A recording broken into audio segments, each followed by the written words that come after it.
Hello and welcome to the Play versus Cup 2023, the National Youth Program Championships. That's right. Today we get to watch some Overwatch action. And I, of course, am Alexander T. Kresek, aka Master Hamster, to host all this action. And joining me to call the action is the one, the only, the lovely Sneaky 91. Sneaky, how are you doing today? I'm doing great, Alex. That was such a lovely intro. I really appreciate those intros. But can't say anything about you either, right? I mean, you're the lovely, amazing, gorgeous master hamster. You can't go wrong with that either. But yeah, like you said, I'm looking forward to it. We got some great Overwatch action today. It's a finals series, so I mean, we're gonna see some great gameplay no matter what comes out of it today. We are indeed, but are you ready to get into the action? Enrollment for the fall 2023 season is now open. Discover the opportunities that PlayVS offers and get all the details on the upcoming fall season at playversus.com. Don't just watch, play. So, if you're interested in being a part of what's happening here, any of the gameplays that you've seen, head over to PlayVS and get involved. And while we're talking about PlayVS, we do have a little bit of a video from them, some words from them. So I'm going to just throw it over to that video and then we'll talk about what's going on today.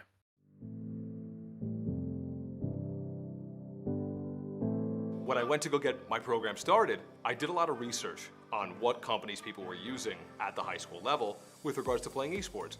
I found a few of them, but I found that PlayVS not only had some of the best reviews, but had high praise from people in this sphere of high school esports. So naturally, while there are other people in the state, I chose to keep going with PlayVS. So we chose to exclusively work with PlayVS because they offer a large variety of games, and they offer a large variety of games that our students get behind. Constantly, every season, they're trying to either innovate, bring more games in, be more communicative. They're a small company, but they try really hard, and I obviously really appreciate that. I think PlayVS catalog is what sets them apart from everybody else. Everybody else can offer small things or even tournaments related to the game and title that they want to play with. And so I think that the idea that I can build an entire season around a specific title is really enticing.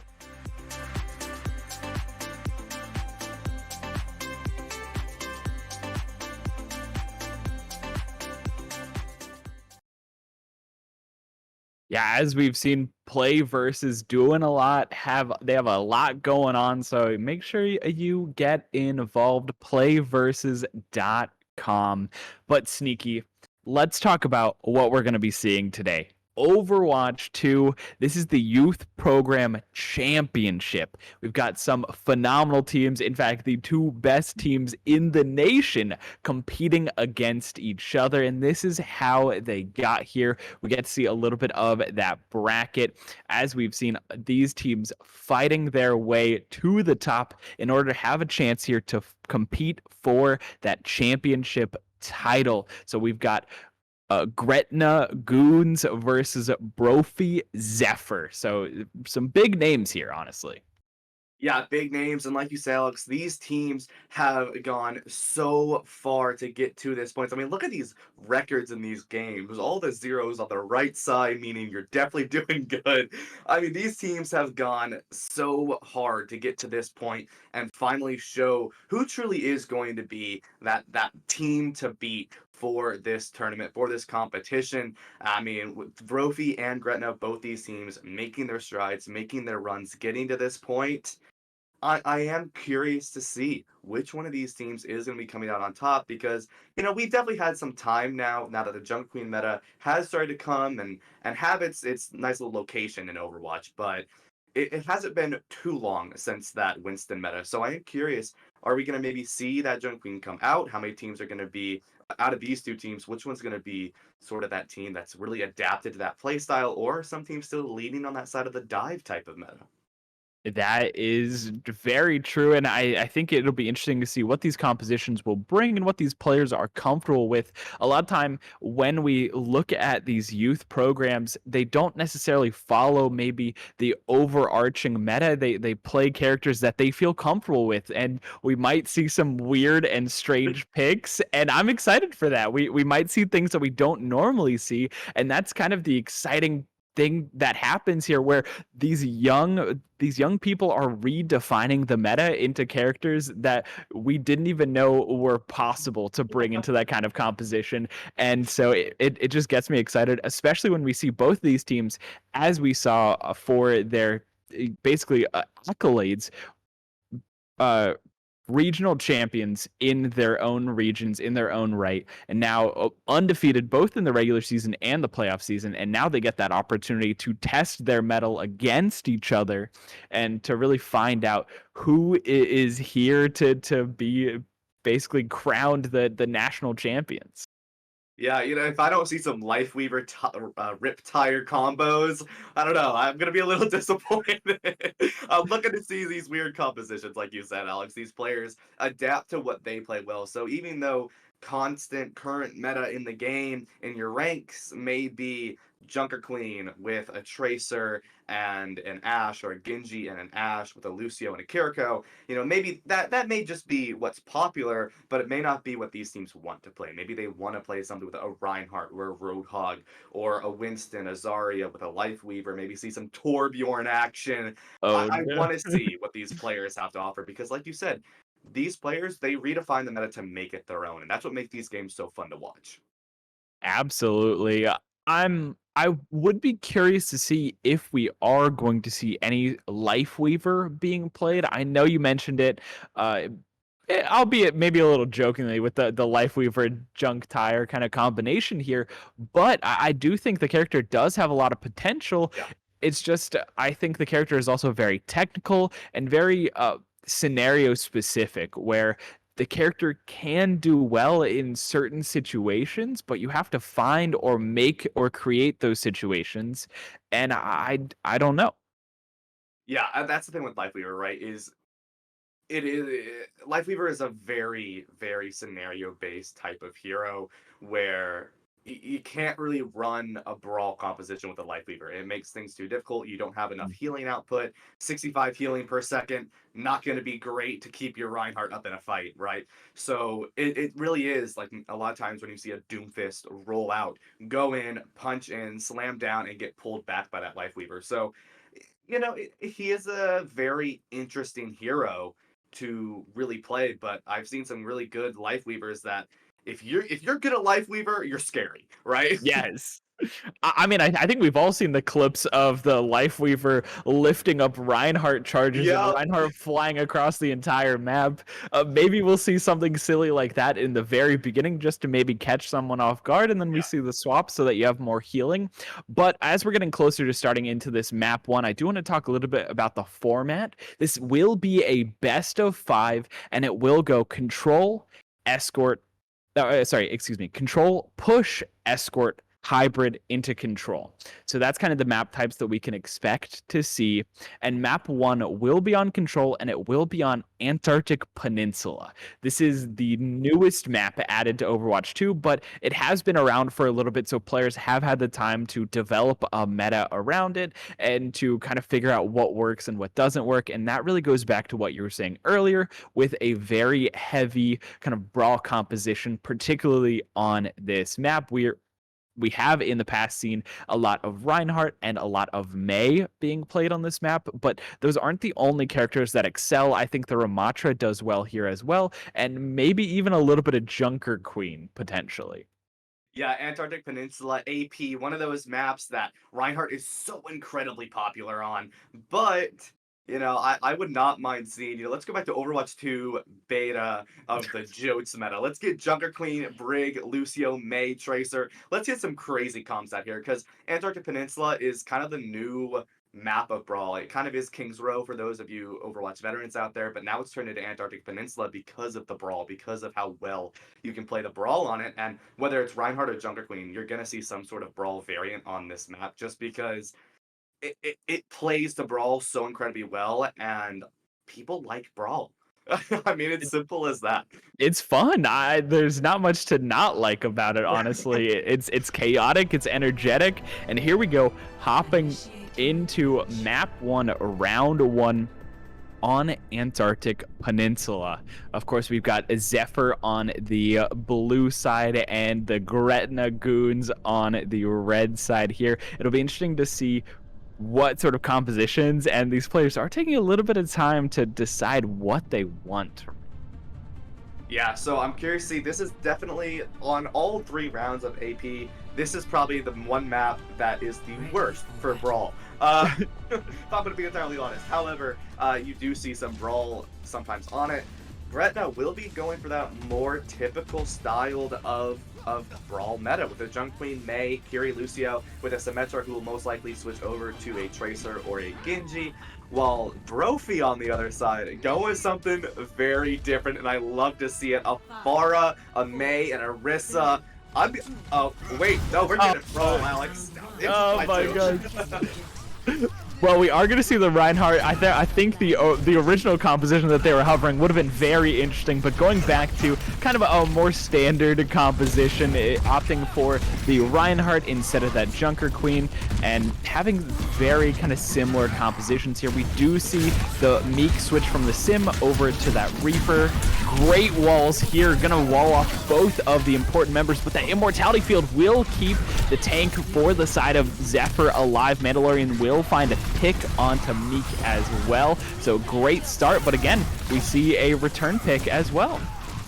Yeah, this is really a back and forth fight right now, but it does look like Brophy will come out on top, and this is one of the big differences when you take these types of Brawl is you have a Kiri and a Lucio, or you have a Lucio and a Baptiste, and the Baptiste just offers so much more survivability, so much more sustainability, which is crazy for a Reinhardt composition when going up against a Junker Queen. Once you use that commanding shout, you're kind of a sitting duck if you aren't able to get any sort of elimination. So you do have to be careful about that as a pin goes straight in onto the Junker Queen, and a commanding shout is already used for a disengage.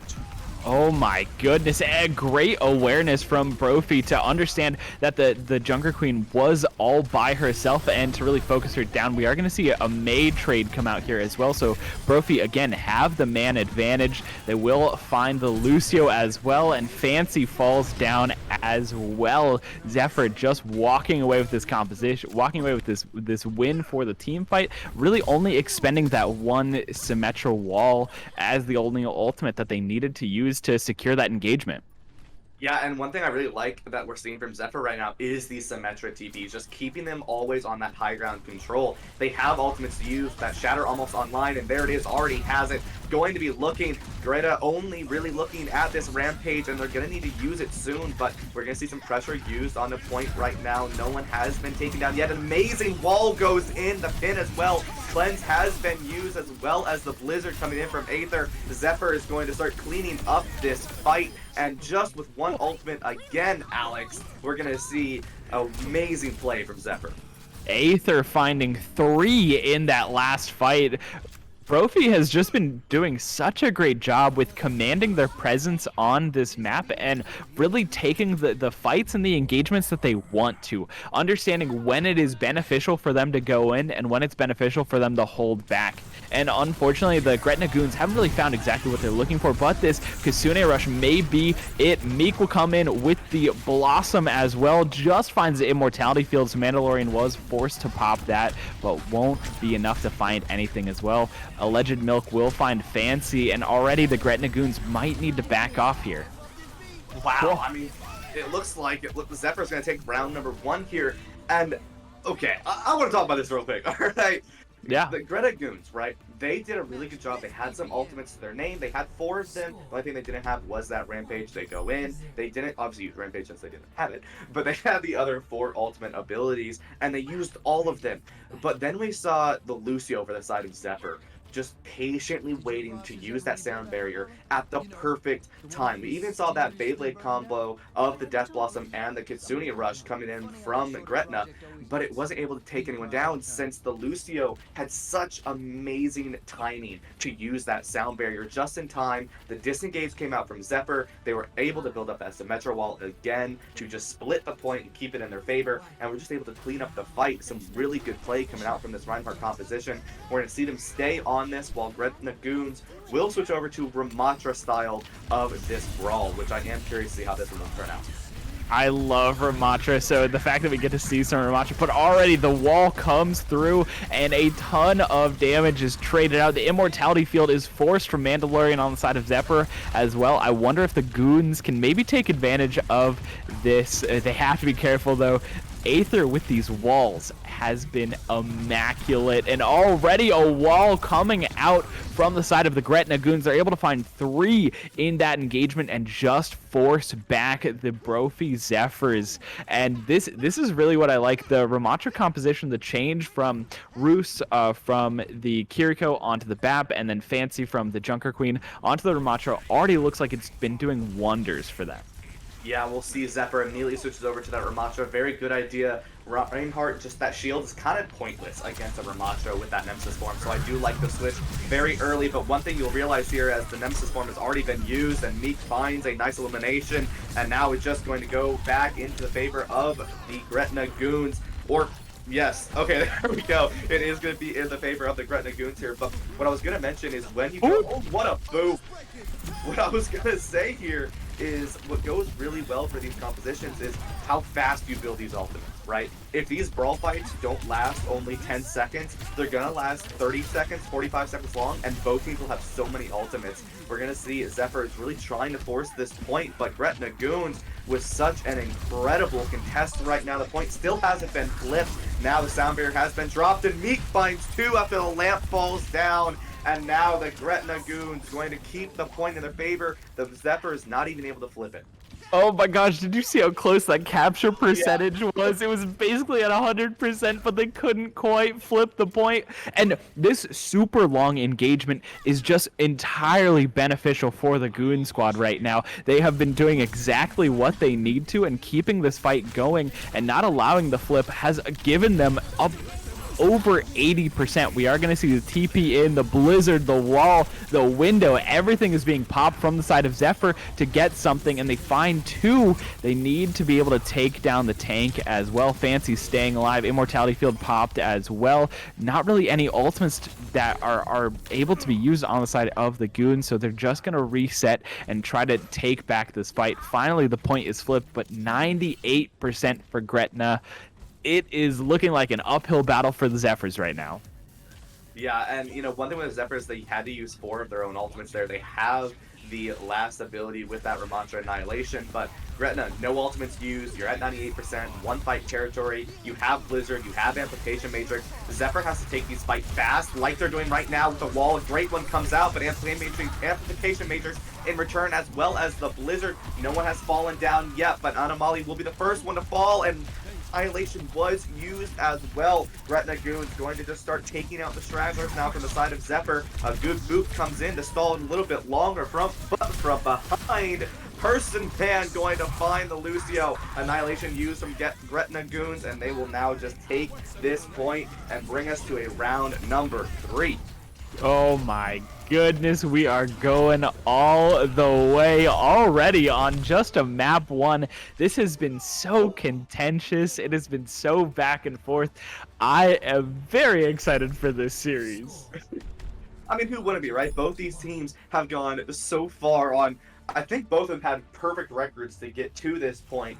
And now it's like, okay, which team is going to come out on top, right? Both these teams have gone so far, done so well. And this is, you've built up all this time to get to this moment. This is the moment where you can decide to be that diamond in the rough. One of these teams will come out on top in this best of 5 series. And we're already going to a round number 3. We're going to see basically the same thing we just saw on the round prior. So this Ramatra mirror, Zephyr, I want to see some more Mei walls. I want to see more of these Mei walls to really single out not even players like Fancy on that Ramatra, but players like Meek who are trying to raid form out of there. I really want to see more walls to punish the DPS on the side of Gretna, as they don't have nearly as much damage as Zephyr does.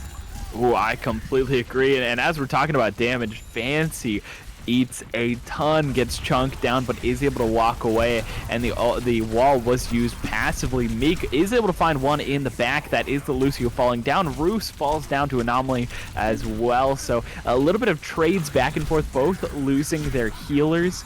They do have one support apiece, and we're just going to see the disengage. Meek finding Mandalorian on the way out. That's both healers gone for the time being. Fancy takes out the other tank, and this is great for the Gretna Goons. A opening pick that they need. John will fall down from that Lucio, and they're just going to clean up the point. The Gretna Goons will find that first capture. Yeah, and here's the thing with these Ramatra compositions is they're nothing but punishment. That's all these compositions are. If you get too greedy, you will get punished. And that's what we saw from Gretna Goons there, is we saw that, I believe it was Aether really wanted to get that final elimination, went a little bit too far and did get punished down by Fancy. And that's what this comp is all about, is waiting for your team to push in just a little bit too far and then getting punished. A great wall comes out though. No one has fallen, but the lamp, the annihilation comes out from Gretna Goons, and it's going to be a nice fight for them to take.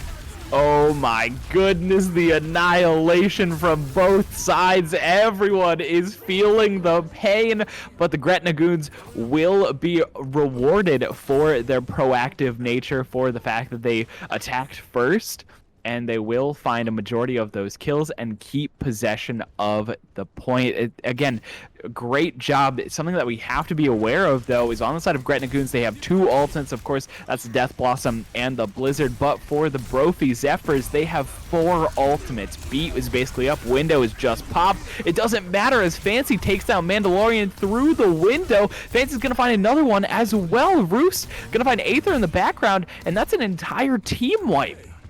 Yeah, that was really well played from Gretna Goons. They just walked straight past that immortality field, just said, you want to use your amplification matrix, Mandalorian? Okay, fine. And just walked through and just really just put a stop to that amplification matrix. That was only one ultimate used for the Zephyrs. However, now the Gretna Goons going to be able to build their ultimates in return. A great wall comes out. Meek will fall, however. Now the Symmetra wall will be used as well. Zephyrs still 2 ultimates to their names. A good wall comes out to save the Gretna Goons, as well as we're going to see Blizzards on either side. Sound Barrier hasn't been used yet, as they have been frozen, and it won't be able to be used. The Zephyrs will be able to flip this point. We're back in the same scenario, though, Alex. Gretna Goons, only 1 fight territory. They'll have Amplification Matrix, and they will almost have this annihilation.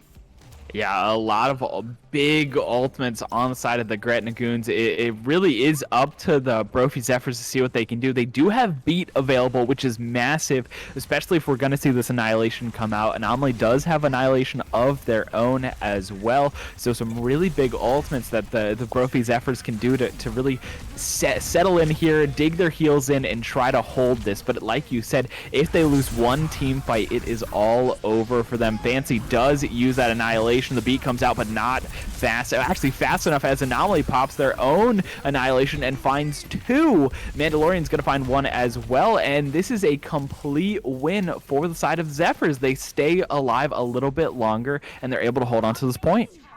Yeah, that was really well played coming out from the Zephyrs, now approaching that 50% mark. However, only 1 ultimate to their name. Gretna Goons doing a really good job only using 1 of their own. Gonna have both support ultimates here, and depending on if Meek can find these 2 pieces that they've been finding so consistently, may have this Death Blossom. An early Amplification Matrix comes out, and I'm glad to see that. That's going to put so much pressure on the side of Gretna Goons. However, they'll return with 1 of their own here. No one has fallen on either side yet, as the Mei is going to be slightly caught out of position, but will stay alive. Blizzard used by Aether now, and will find a freeze onto 1. Fancy takes out Aether, though, as well as Beat has been dropped. The Gretna Goons going to try and take this fight, but Anomaly not done yet, taking 2 of their own. It's a back and forth fight right now, Alex.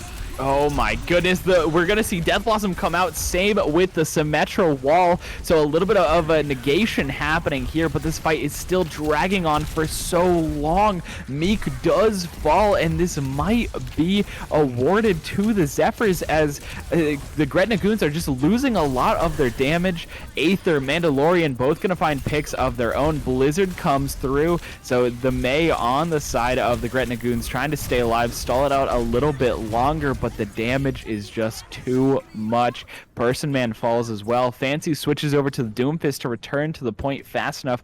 90% for the Brophy Zephyrs, and it is climbing. I don't know if the Gretna Goons can really put together one last push to stop this. They're going to get walled out. This might be it. The touch comes through from the Doomfist. Meek is on point, and the Annihilation comes through from the side of Brophy Zephyrs. Same with the beat. There's too many ultimates being popped. The Gretna Goons cannot do anything, and the Brophy Zephyrs will take out map 1.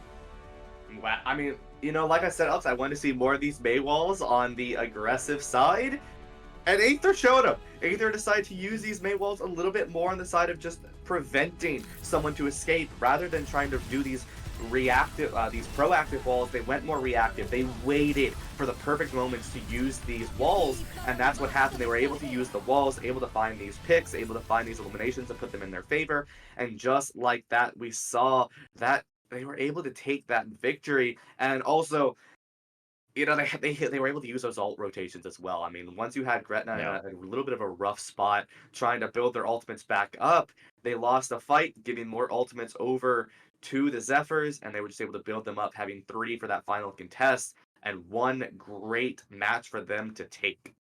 I mean, it was so close throughout the entirety of this first game 1, this first map 1, where both these teams were going back and forth. And honestly, I don't know about you, but after seeing the hold that the Gretna Goons had at the beginning of that last round there, I really thought they were just going to run away with the map. I didn't think the Zephyrs were able to get back into position or get back and make a good push to stop the capture, but they did a great job with limited resources. They were able to get 2 good pushes in, and they were able to flip the point and just hold on to it, knowing that if they lost to any of those upcoming team fights, it was game over. They were going to lose that first round, but they held on, and they were able to put that game 1 to rest, put it to bed.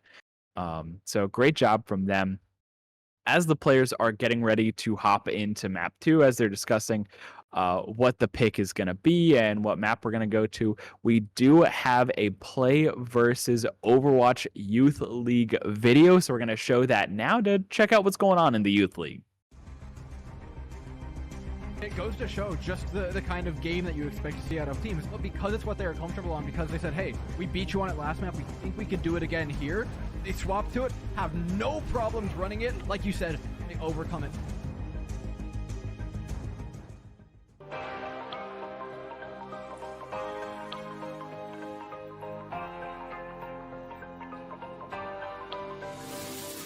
Hi, hello, my name is Jean Carlos Gonzalez.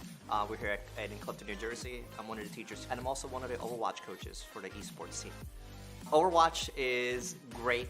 Usually, what sets it apart from other competitive esports program is that you have different skills. If you are a person that likes to be very aggressive, like aggro, you DPS focus, you have your certain heroes that are meant for that. If you like to be a team player and support, you can play the role of tank, where you protect your teammates. And if you like to be supporting in a different way, there's also a category known as healers. Throughout the years, as we were expanding the Overwatch team, we've gotten players who've played Overwatch competitively on their own, join the team, but also bring students who've never played Overwatch before, fall in love with the gameplay, the lore, and made new friends along the way. Hi, my name is Brian Chi, and I am on the Clifton Esports team. And I am an Overwatch player, and I'm their captain. I chose Overwatch because it was one of the closer games I'm used to. I'm used to a team-based game, and I also do enjoy having there being different roles for different people. So it's not all based on a single type of player being the best on your team. It's like a combination of everything to work into one. What drew me to Overwatch was definitely like the comic-y style of the characters, and I loved the mechanics of the game. I just loved how colorful it was, and it was just fun to play. Oh, let's break it down! I think the most fun aspect of the game has to be that I can just have fun and do what I want to do in the game without having to worry about a penalty. My experience with competitively in Overwatch is pretty good. I enjoy meeting other teams and talking to them, competing to see how good my skill compares to their team. Also, leadership-wise, it's pretty fun trying to lead the team and strategize on what to do better and call out my teammates if they need help in something so that we can work better in our practices. The most fun aspect in the game is trying to understand different strategies, because in the game there's different heroes and each of them have their own weaknesses to other heroes, and having to think about strategies around that is probably the most fun part about the game. The benefit about Overwatch is an easy game to play, but hard to master. But thankfully, you're not alone. You're playing with a team, and because your role is very crucial to the team, you're able to work together towards a common goal.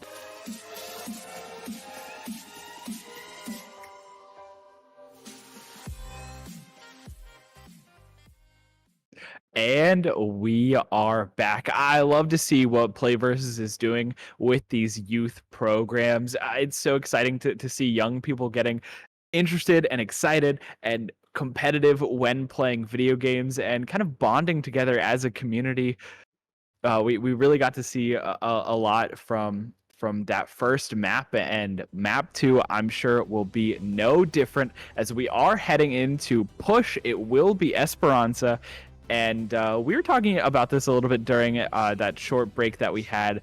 More of a dive kind of map, so we might see some divas coming out, maybe even some Doomfist. We did see Fancy pull out the Doomfist at the end there. I could be hopeful.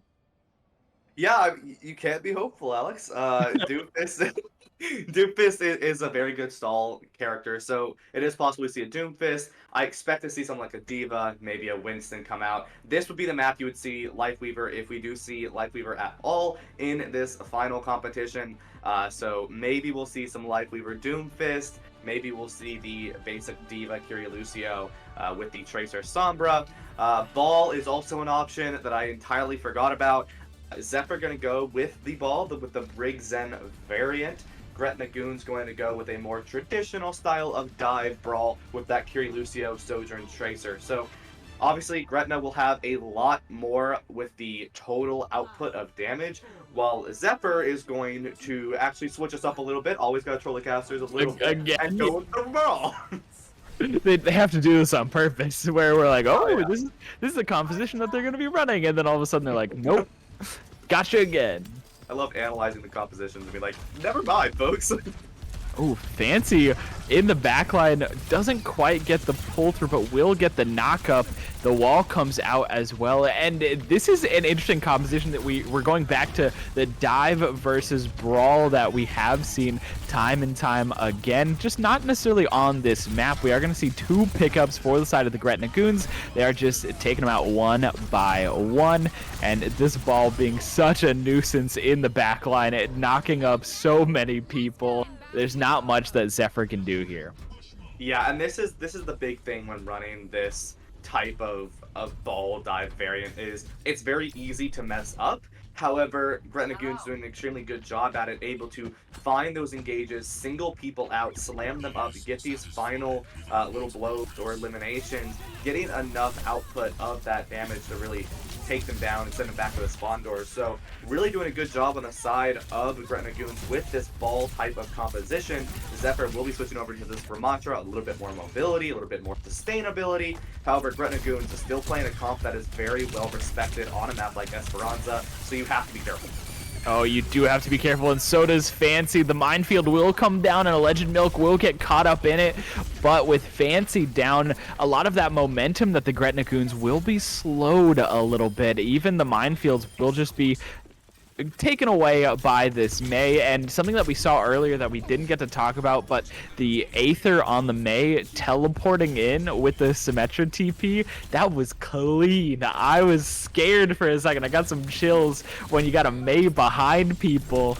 Oh. We will see Tracer Pulse Bomb comes out, and just a trade where Meek will be able to find Alleged Milk after Alleged Milk already takes down Meek. So a little bit of a one-for-one trade, and already it is blue and red on this feed at the top here. So many trades, but I think Zephyr does get the better of this engagement. Yeah, Maybe not.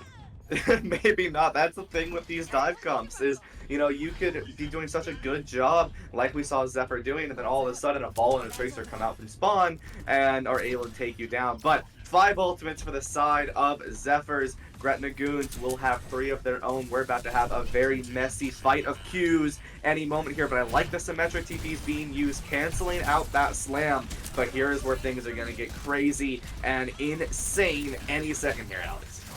Oh, the turret will get taken down, and already we're seeing Zephyr rush on to the point. They have a ton of ultimates, and they didn't need it to take down Sojourn. Alleged Milk gets very, very low, but able to sustain and stay up and in this fight a little bit longer. The Gretna Goons very smart. I think they're disengaging here, and Zephyr just running through them, not even worrying about taking too much of a fight or looking for these eliminations, and instead they're just looking to push this. We're going to see 2 ultimates, 4 ultimates overall, both beats, the Kitsune Rush and the Sim Wall coming through. No eliminations, no trades just yet. A lot of these teams poking each other out. The Sojourn on the side of Gretna Goons very, very low, has to stay alive. Minefield comes through to slow the progress, and finally the eliminations come through. Ruse and Fancy finding 1 each. Anomaly will find Meek, so the Tracer comes down. Ruse finds Mandalorian, but that Annihilation from Anomaly is popped and looking for more. Not gonna find too much, and Fancy finds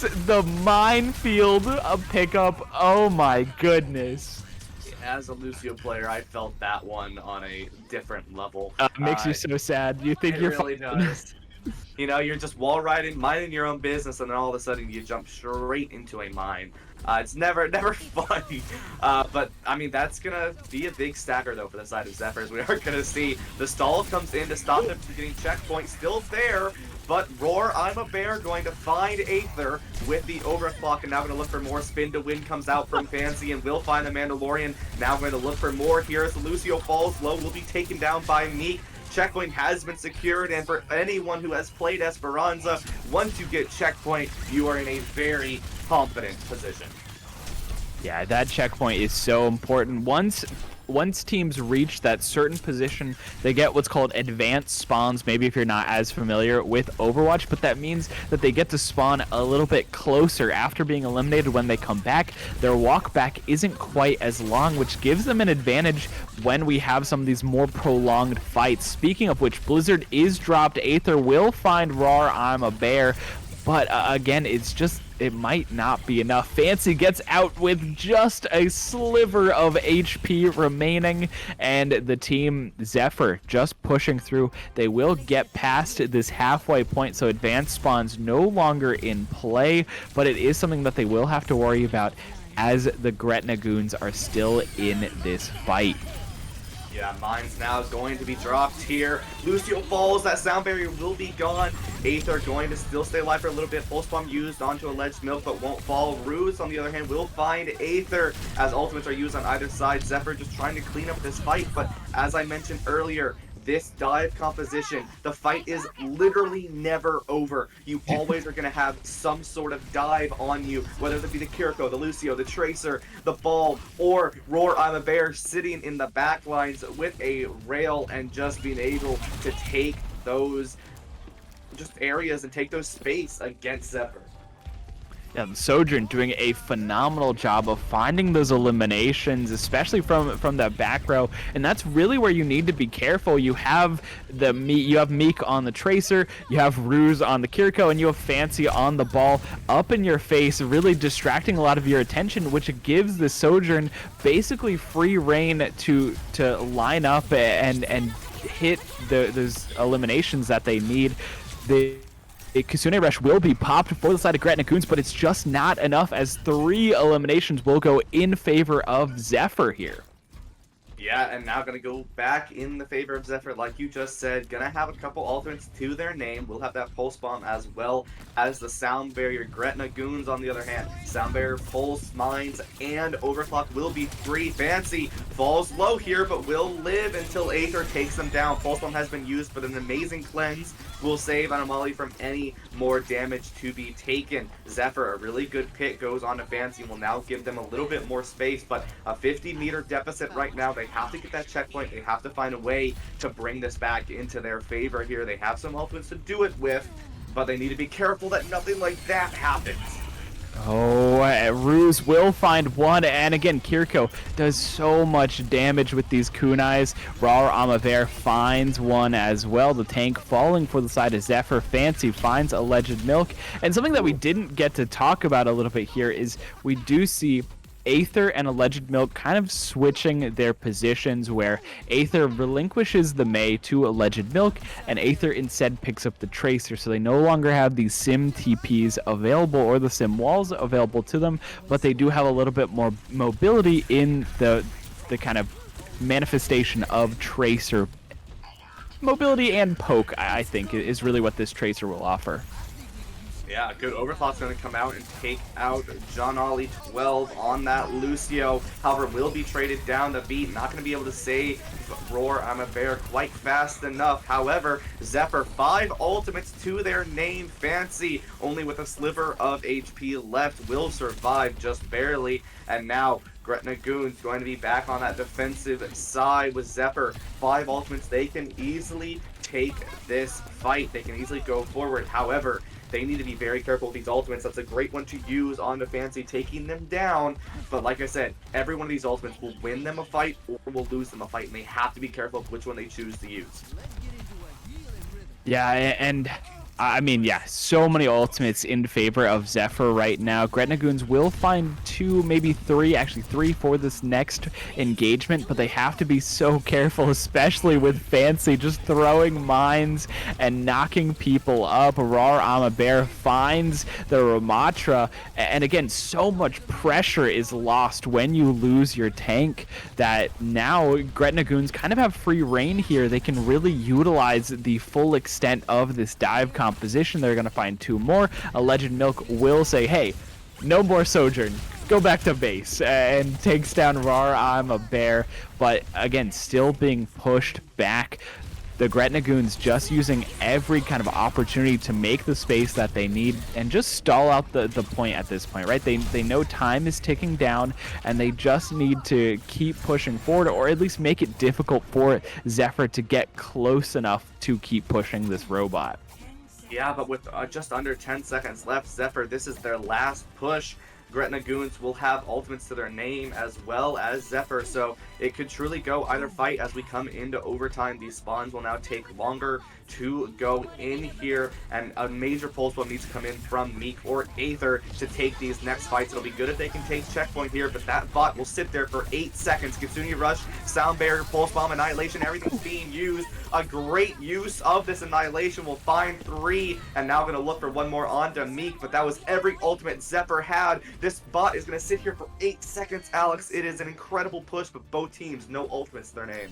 Oh my goodness, that was a massive annihilation. That is exactly what Zephyr needed. Like you said, they need to wait out this bot taking a rest apparently here. The Gretna Goons will have time to come back here. Fancy taking a ton of damage from Aether in the back, and Meek falls as well. They're getting so close to this checkpoint that they need to cross, and there's only 3 members remaining for the Gretna Goons. Rar Amaber does take down Aether, but Person Man gets taken down by Mandalorian, and it is so close. They're going to cross over that boundary, and Brophy Zephyr, out of nowhere, will be able to take map 2 on this push bot. Wow. I don't even know what to say to that. That was such an incredible push coming in from the side of Zephyr, just able to use their ultimates. I'm not gonna lie to you, Alex. I was a little worried after we saw 3 of those ultimates used there, but on the side of Gretna Goons, they also used a lot of their ultimate abilities, and when that happened, we saw both the teams go into one final fight, and it was a dry fight, no ultimates. Fancy was taken down, went in a little bit earlier than the rest of the team, and since they were taken down, it was just left to a stagger point for the rest of Gretna Goons. But now Zephyr facing this 3-0 victory. One more map to go. One more map to go. It will be Escort. So as the teams are deliberating, we get a little bit of time to kind of take a second to breathe after that map and just kind of admire how good the Brophy Zephyrs are at coming back from what seems like unquestionable defeats, where it looks like they are definitely going to lose, that they can't make it back from that, and somehow they managed to pull out a miracle like we saw there. I think it definitely in big part due to that massive annihilation at the end. It got play of the game, and for good reason. I don't even know what to say about that, honestly. Yeah, Zephyr did such an incredible job, and there's one player I want to talk about on the side of Gretna Goons, and that is Roar I'm a Bear. I mean, on this Sojourn, there were so many times that Roar on a Bear, without a care, got out by the just ends of their hair, and found a nice little elimination on that Tracer as well. So could have gone well, but just by the sliver of HP as well. But a really good job as we approach into Circuit Royale here, the final map. And for those of you who are unaware, the loser of the previous map does pick the next map. So this is the Gretna Goons map pick, and we will soon see why. And I'm willing to bet it's going to be because we're going to see Roar I'm a Bear on this Sojourn, or maybe another sort of hit scan such as Widowmaker or Ashe or Soldier. As I'm speaking, it will be Ashe. Yeah, I was about to say, after the performance that we saw from Roar I'm a Bear, definitely a longer range character with these long sightlines is something that we're probably going to see. I was going to assume that we might see the Sojourn being run back, but it looks like we're going to see the Ashe for Roar I'm a Bear, and Meek hovering over this Widowmaker.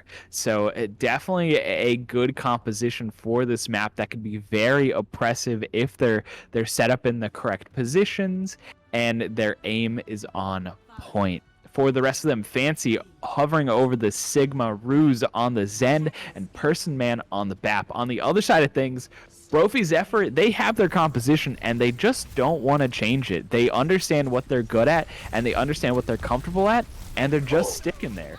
A very close hold there. What just happened? What is going on? I'm not really sure, but Aether will be taken down.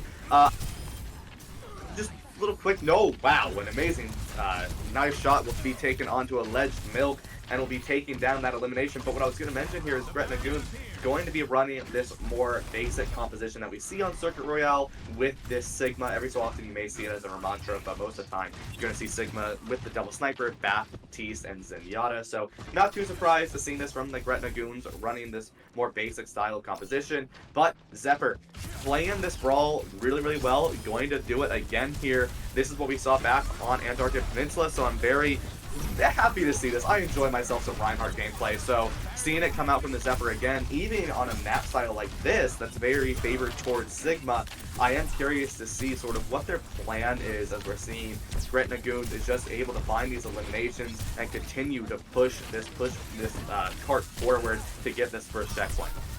Yeah, and again, as you said, this map is definitely favored for Sigma, and we're seeing why. Fancy putting out a ton of damage and a lot of pressure, right?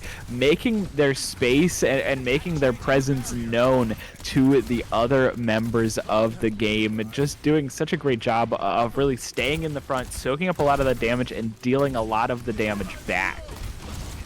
Yeah, I'm going to see a great Amplification Matrix comes out, as well as a wall. Trades on either side right now, but the cart won't be able to find that first checkpoint. And that's one of the big things with Circuit Royale is there's kind of two checkpoints on Circuit, which is the checkpoint right before the checkpoint and the checkpoint itself.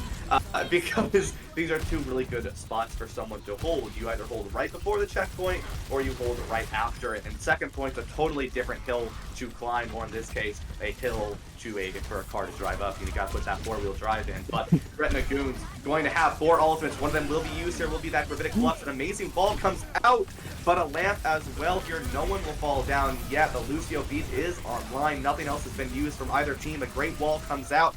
Fancy will be saved just barely by that immortality field, but Roar, I'm a Bear finding the dynamite elimination, and the Transcendent's not going to be able to keep Fancy alive, will be used, and Zephyr, really good hold here as we approach 1 minute and 15 seconds. Oh my gosh, that whole engagement, we saw so many things happen, so I just want to break it down really quickly here. Mandalorian with a beautiful lamp to really just negate Fancy's lift. We just didn't see anything come from that Sigma ultimate, and then over there the Transcendence didn't find anything as well. We are gonna see John on the Lucio popping that beat, keeping the rest of the team healthy and well, and allowing them to push forward, get a couple eliminations of their own, and hold the Gretna Goons back once again. Yeah, one thing I do want to say is that Lucio beat was a major tempo control. Using that beat, not even to react, but rather to use and win the fight. And we're going to see it again. Mandalorian going to use this amplification matrix not to defend, but rather to take the fight in their own hands, control this tempo. And this is what you do in Brawl. You use your ultimates not really to take the fight when the enemy team wants to take it, but when you want to take it. The Shatter, I'm willing to bet, is going to be used even before the Gretna Goons have a chance to do anything. And that's because that's how you play this composition. SimTP comes around from the back, but will be able to go back in return. But this is all about Brawl. There's the Shatter before the Gretna Goons have a chance, Alex. And now 3 seconds left. Zephyrs won't be able to touch, the Gretna Goons won't be able to touch this. And this is going to be one incredible hold for the Zephyrs. Oh my goodness, we went from the Gretna Goons having such a great push in the beginning here, almost getting that first checkpoint, but just barely not getting there, not having it, just so close to getting it, aren't able to finish off that first checkpoint. And because of that, the Brophy Zephyrs were able to really hunker down, bunker up around this corner, and make a stand and an incredible hold here that I think the Gretna Goons do have a little bit of an uphill battle if they want to prevent the Brophy Zephyrs from getting to this point. Yeah, and I'm sorry, I'm still like in awe about how well Zephyr played that, right? That's how you know that Brawl is just their specialty composition, because they knew how to control that tempo. They knew what they were doing. They knew how to win the fight, and that was take one ultimate, use it before the Gretna Goons have a chance to stabilize, use it before they get a chance to take the fight where they want to take it, and you win. I mean, we saw that it was so well. They used Beat, Sound Barrier to go in fast, then they used the Window again after the next fight, and then they used Shatter just barely before they had time to touch, and the Gretna Goons couldn't do anything about it. I mean, it just phenomenal play on the side of Brawl here from the Zephyrs. Gretna Goons this is a very winnable fight for them, but they have to be aware that the Zephyrs, their entire goal on Brawl is going to be control this tempo, while the side of Gretna Goons running this Ramatra, your only goal is to punish the Zephyrs for getting too aggressive. Absolutely. 4 minutes on the clock. Can the Gretna Goons keep their series alive and prevent the Zephyrs from clean sweeping them here and now? Or will we see Brophy Zephyr walk away with the championship on Circuit Royale? We're about to find out. Both immortality fields used early and both taken down. We are also going to see Ice Block and Ice Wall come out of Aether. So a lot of utility being used as both these teams just picking at and poking at each other. Meek finds that opening elimination on Mandalorian, which might cause Brophy a little bit of pause here. Definitely as their anomaly is getting very, very low, that Reinhardt having to back away. They're not able to find that elimination, but still pushing them back and wasting time is exactly what the Gretna Goons need to do, because they really have one chance. If they lose one fight, the Brophy Zephyrs should be able to finish off this map, especially where the payload is currently. So almost a perfect game mode. Rarma Bear going very, very low, but does get healed up. And now the team is being split up because of this TP. Oh, Yeah, but Meek with this overclock able to find this Lucio and is going to force the Zephyrs back. But like you said, Alex, one big thing with holding this bridge is you only have one fight.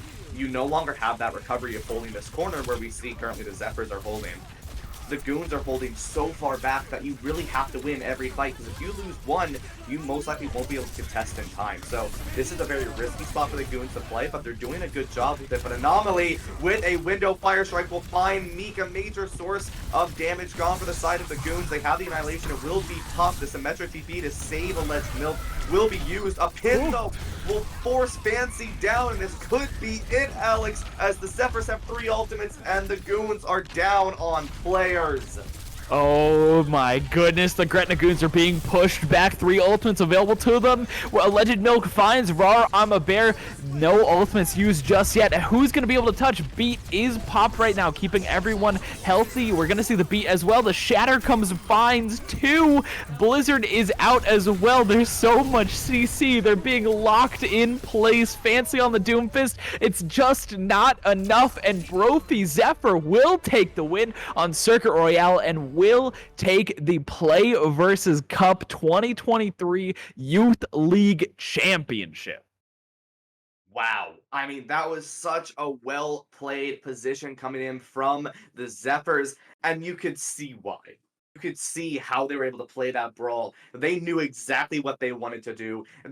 When a team is so confident to run something like this Reinhardt Brawl or Ramattra Brawl on Esperanza or on Circuit Royale, you should already be giving them a lot of respect and pay attention to what they're going to do, because they've prepared this. They know what they want to do, and we saw that, and the Zephyrs performed it to perfection and take that victory in this Play versus Youth League.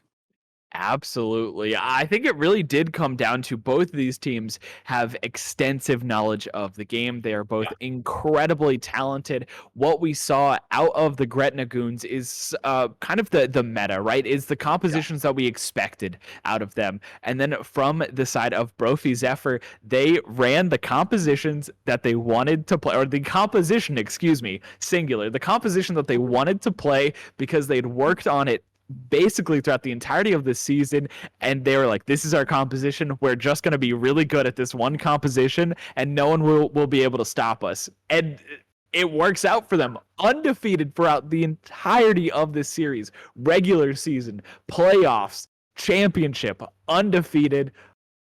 It's just incredible.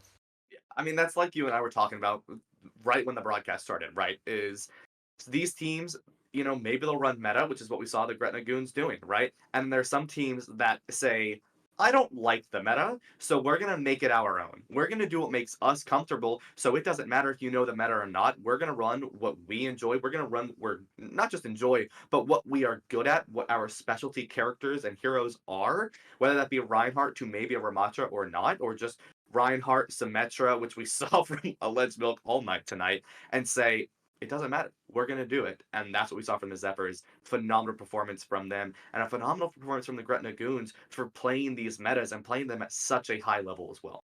Absolutely. I think we cannot take any credit away from either of these teams. Both of them played very, very well. And while at the end of the day, the scoreboard is 3-0 in favor of Brophy Zephyr, the Gretna Goons did so much. They got so close for so many of these maps. I mean, Esperanza looked like it was their map the entirety of the way.